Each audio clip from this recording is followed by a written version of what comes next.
French Chef is made possible by a grant from Safeway stores. Look at this magnificent head. It's from a giant cod. And here is a hake frame. We're going to do fish soup and bouillabaisse today on the French Chef.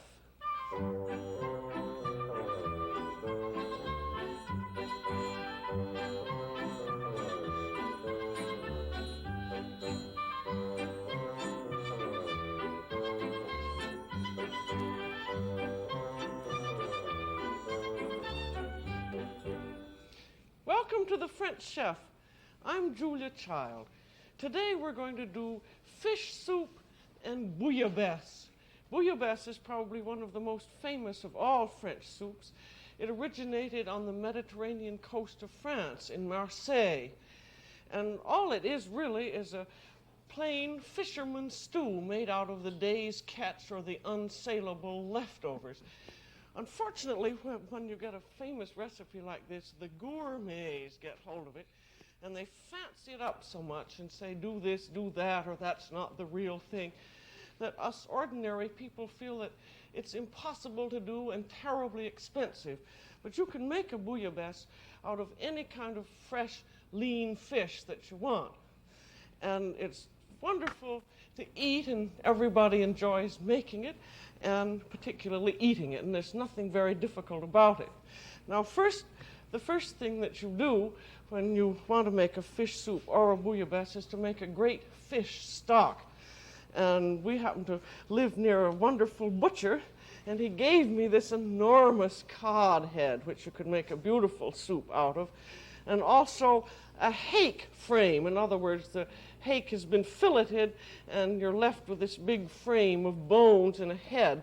And if you're going to make a fish soup, you want to have, if possible, bones and trimmings from fresh fish, because the bones give a gelatinous or a body quality to the stock. However, if you don't have any fresh fish, you can always use canned or bottled clam juice, which you can get in any supermarket, and I'll tell you the proportions of that later. Now for the bouillabaisse, which has as typical flavorings tomatoes, olive oil, onions or leeks, and herbs, you start out with about half a cup of olive oil. We're going to make about 2.5 cups of soup.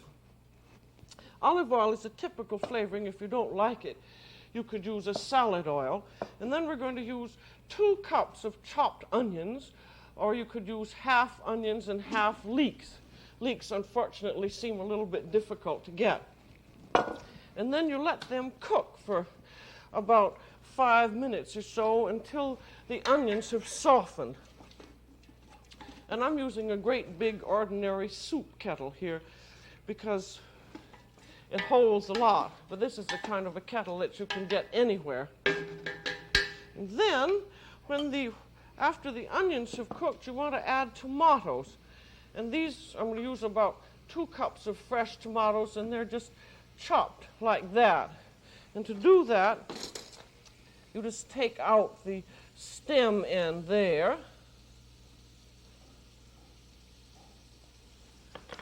And then just cut the tomato roughly. You don't need to peel it or anything, because after you make your soup stock, it's going to be strained. And if tomatoes are not in season, you can use a half cup of tomato paste, or use some tomatoes and some tomato paste. And then when your onions have and or leeks have become slightly tender and translucent, you put in your tomatoes, just dump them in.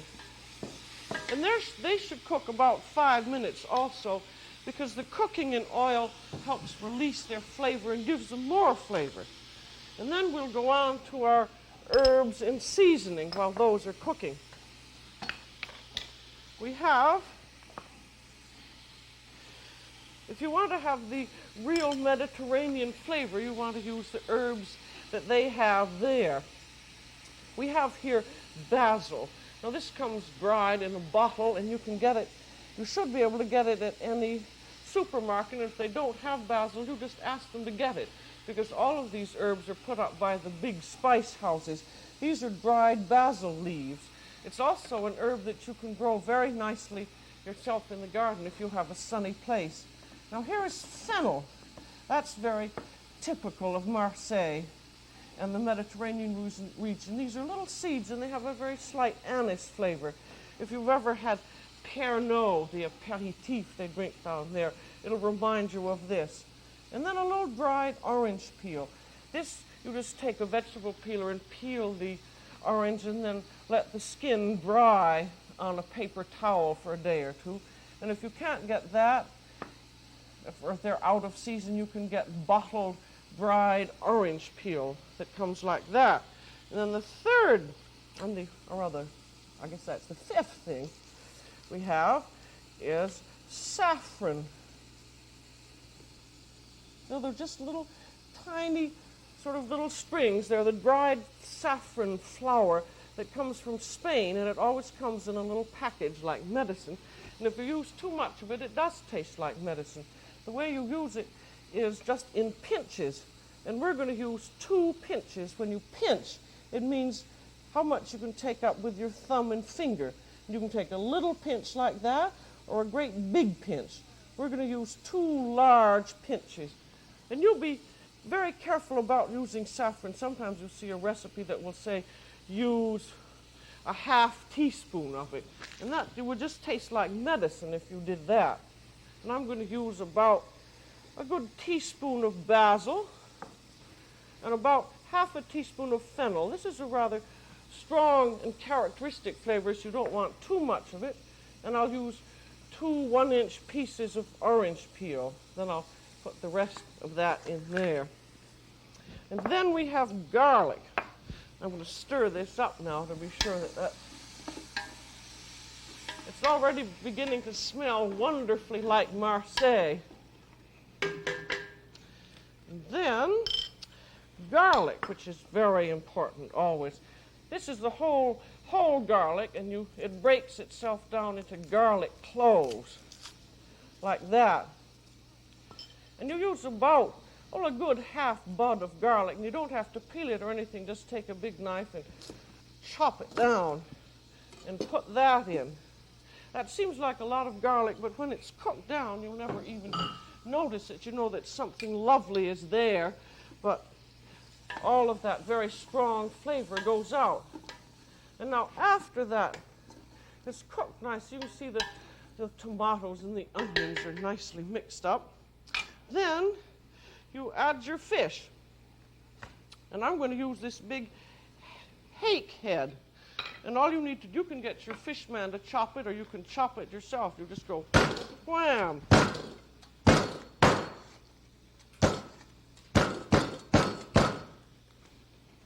Guess I'll have to wham it with another one.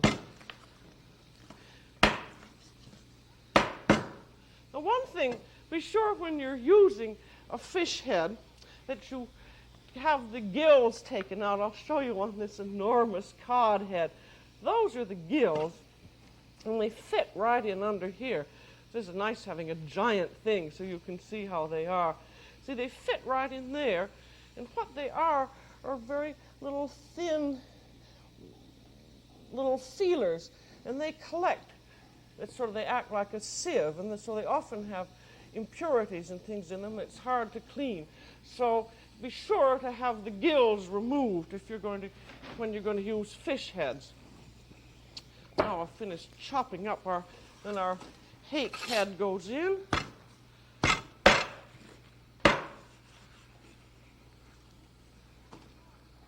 You want about 4 or 5 pounds of bones and fish trimmings, if possible, because that's what is going to give a wonderful flavor to your soup. And if you don't have fish trimmings like this, you can use your canned clam juice. And we're going to use 2.5 quarts of water, so you would use a quart of canned clam juice and 1.5 quarts of water. So in goes our water. We want just enough to cover our fish heads and trimmings there. And then we want salt and The proportions for salt are 1.5 teaspoons per quart of water. If you're using clam juice, that's already salty, so you'll be very careful about adding any extra salt to that. So we have 2.5 quarts of water, and so I will add about a tablespoon and a little over of salt. And then that's to come to a rapid boil, and you skim it off a little when some scum arises, and then it should cook for about 40 minutes. You don't have to watch it once that it's started to come to the slow boil. And the reason you want it to boil is so that the olive oil is completely mixed up with your soup stock. So I have some that's already made. So I'm going to move this down to the back burner. Put this one up here. Now, after you think that you've simmered the best out of your soup stock, out of your fish stock, you then strain it. And then you taste it very carefully for seasoning, because you want it to be absolutely perfect at this point. Once you've got your fish stock made, then you're going to boil your fish in it, and you don't want to fuss around with it afterwards. So be sure to taste it. It should be absolutely perfect at this point. And that is, because I already had tasted it before. But you may find you might want a little more tomato flavoring. In that case, you could add a tablespoon or so of tomato paste and then simmer it. And now, once you've got your stock all strained and ready to go, you're ready to add your fish. And you can make your stock way ahead of time. Now I'll get our fish.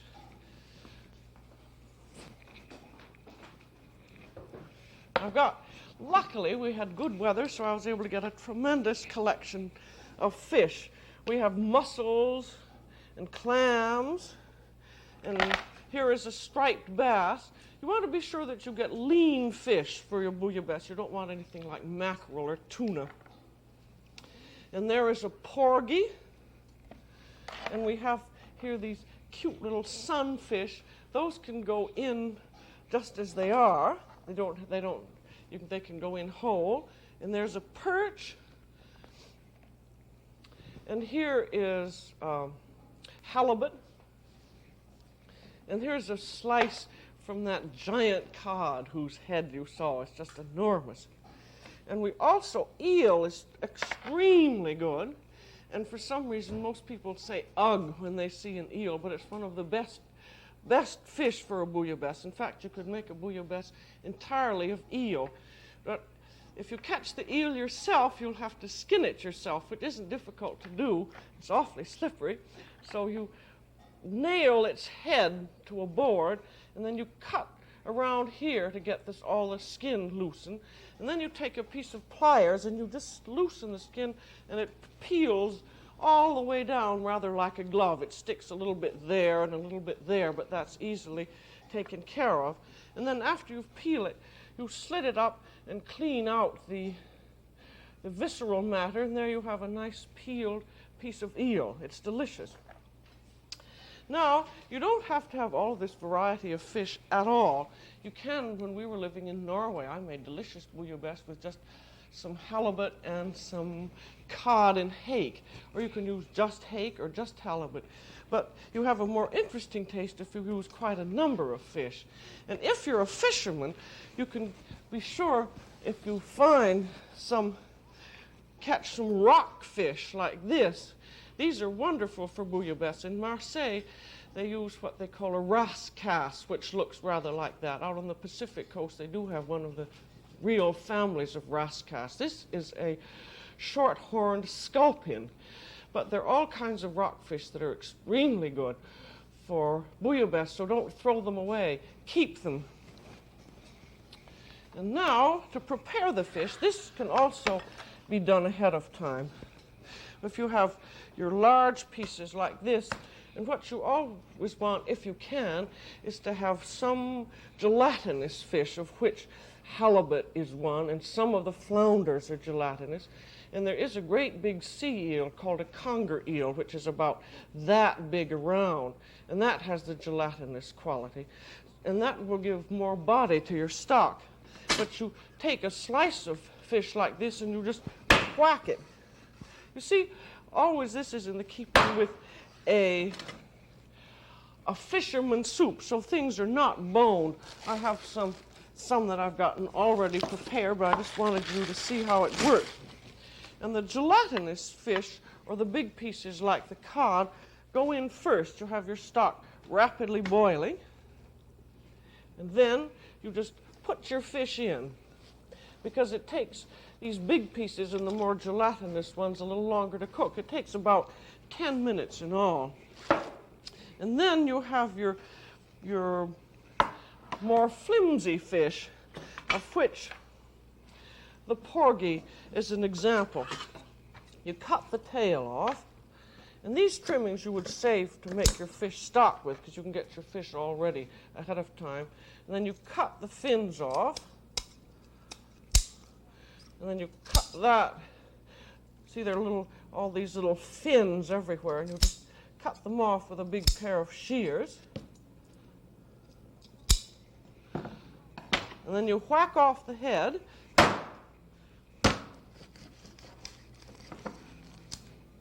Now that, I'm just going to add these to our fish stock here. And then the rest of it you just cut in crossways slices like that. Be sure to get a big, sharp, heavy knife. Now, if you want to, you can use lobsters and crabs. Of course, if you're going to make a very fancy soup, you'd use lobsters, but that's not particularly typical of a fisherman's soup. Now, these you wait for about 5 minutes till you add. And now these little cute little fish, you add whole, but you cut off the tail, and you cut off all these little fin parts, and be sure that the fish are all scaled first and thoroughly cleaned, and that you've gotten the gills out. And leave the heads on. That's very European, and a lot of Americans are sort of finicky about leaving the heads on, but they look much prettier if you do. And then we have our perch. You can cook that whole if you want, so I think I shall. Now you can make a bouillabaisse also with frozen fish fillets, and it's perfectly good. You just have to be sure that it's good and fresh smelling, and you can always tell how the fish is by smelling it. Now those are all ready. And now if you want to use mussels, I've got to put on my glasses so I can see this here. Now mussels, a lot of people don't eat, but they're perfectly delicious. They're called the poor man's oyster. And when you can collect them any place in the open seawater, but be sure that before you collect mussels, you find out whether this is a place where you can collect them from, because it should be open, clear seawater.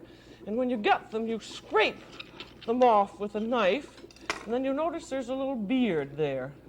And that you just cut off.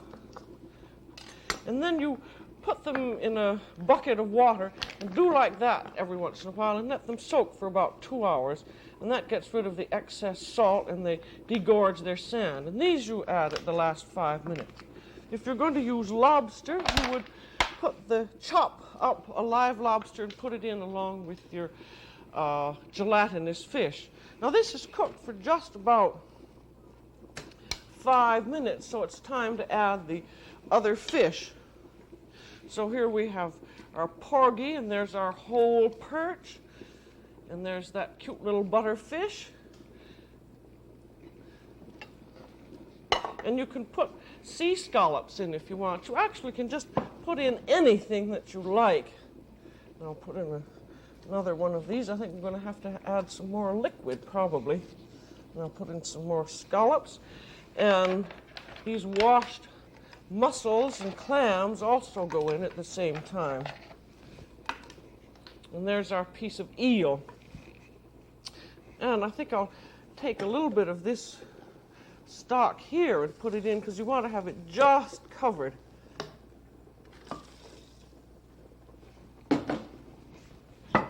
This will sink down a little bit, and that's just about right. And be sure that you cook it at a fast boil, because you want the olive oil and everything to keep mixing up with it. As you can see how terribly quick this is to do once you have gotten all of your fish cleaned and your stock made.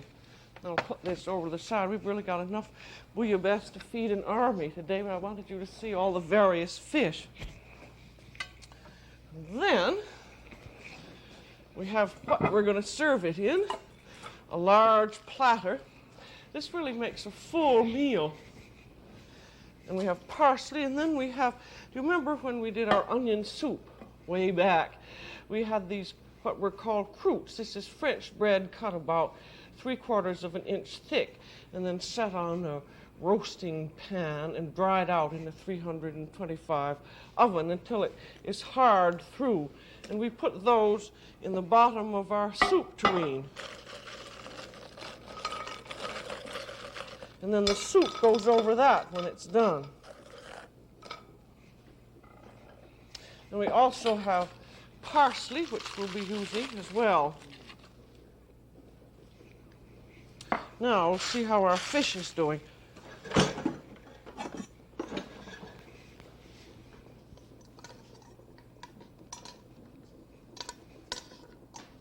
That's coming along. You see, it takes, when you get your stock all made and your fish all cleaned and cut up, you can refrigerate your fish with a wax paper over them, and then allow about 20 to 25 minutes before you're going to serve. Bring your stock rapidly to the boil, and then add your firm-fleshed fish and the lobsters if you're using, and then put in the flimsy fish and boil for another about 5 minutes or until it's just done. So it only takes about 25 minutes to do. And remember that you don't have to use any fancy fish. That you can use all cod or all hake, but you're going to get a more interesting bouillabaisse if you use a large variety of lean fish.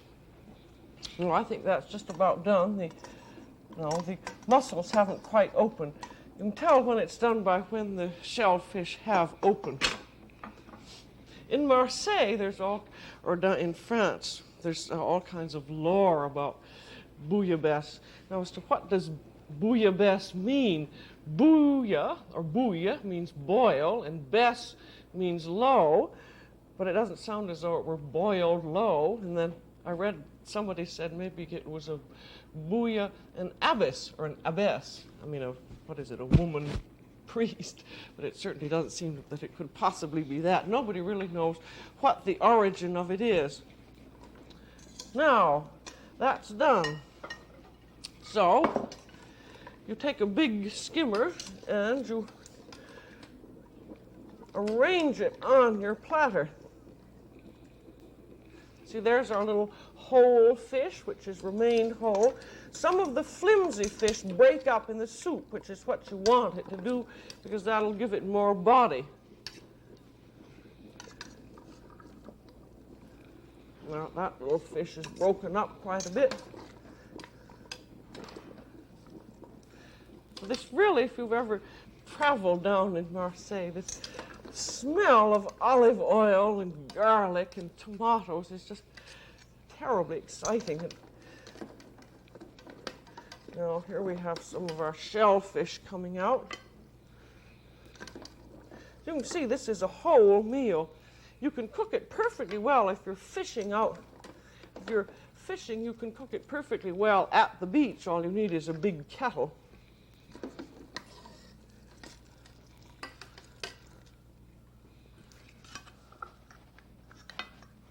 The mussels are nice because they give a nice dark color. It's sort of an excitement. Lobster is awfully pretty, but it's usually so expensive. And as you've seen, it just isn't necessary to have. There. Now, sprinkle it liberally with parsley.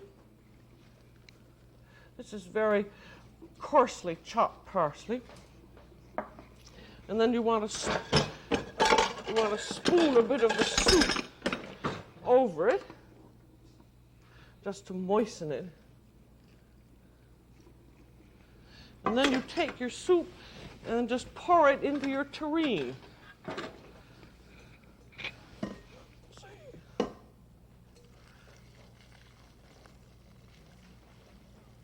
And be sure if you're using mussels or shellfish that you don't pour all of the remaining soup in, because there may be a little bit of sand in the bottom of your tureen. There, now that's ready to eat.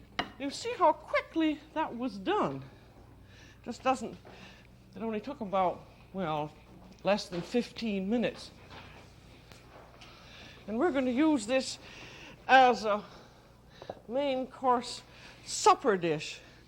And I'm going to show you how to eat it so you'll know how it goes. Oh, forgot the soup. I'll have to bring that back. Now, what you want to be sure to have are great big bowls like this and a big plate for them to go on. And you want finger bowls, and you want a large napkin, like a double damask napkin, you can put around you. And then you dip, for each serving, you dip a selection of fish out. There's some halibut, and there's one of those nice little butterfish, and some mussels, and there's a little bit of cod. And then you spoon your soup over it and take out some of the bread too.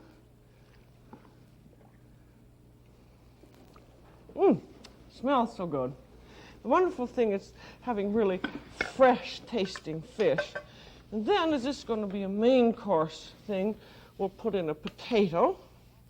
They go awfully well. That you just boil potatoes separately. And then to eat it, so you leave all the bones in, so you use a soup spoon and a fork. And then you take your bone out. I actually think it's a good idea to have a little plate to put the bones in. And then you just eat it like that. And as for wine, we're having a nice dry white Riesling. Or you could use a rosé if you like. And that really is a meal fit for a king. So if you remember that you don't have to use any fancy fish as long as they are lean. And next time we're going to do some more fish. Lobster, homard à l'américaine. So that's all for today on the French Chef. This is Julia Child. Bon appétit and bonne bouillabaisse.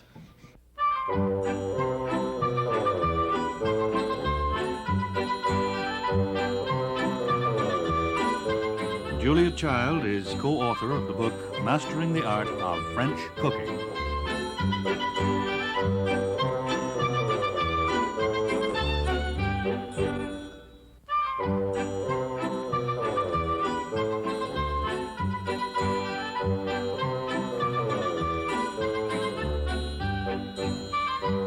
The French Chef is made possible by a grant from Safeway Stores.